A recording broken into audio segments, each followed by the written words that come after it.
Enfekte olmuş ve evde kendinizi izole etmişsiniz. İşte kendinizi ve yakınlarınızı korumanın yolları.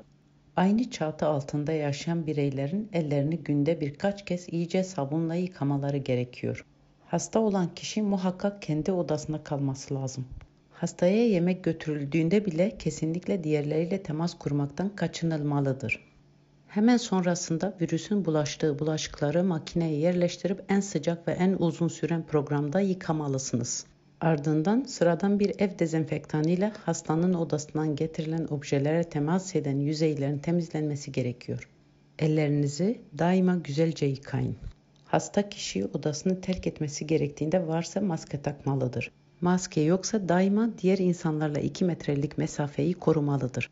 Hasta kişinin doktora gitmesi gerekiyorsa ve maske takmamışsa herkesle 2 metrelik mesafeyi koruması gerekiyor. Her kullanımdan sonra tuvaleti Jave suyu gibi temizlik ürünleriyle dezenfekte edin. Ellerinizi iyice yıkayın ve hemen odanıza dönün. Hasta kişi maske takmışsa onu doğru bir şekilde çıkarmalıdır. Bunun için maskeyi kulakların arkasından alarak iç kısmına hiç dokunmadan bir plastik poşete koyup kapalı çöpe atın. Hasta kişi mümkün olduğu kadar odayı havalandırmalıdır. Peçeteleri anında kapağı kapanabilen poşetlere atın. Çamaşırları plastik bir torbaya yerleştirip ayrı ve mümkün olduğu kadar sıcak derecede yıkanmaları gerekmektedir.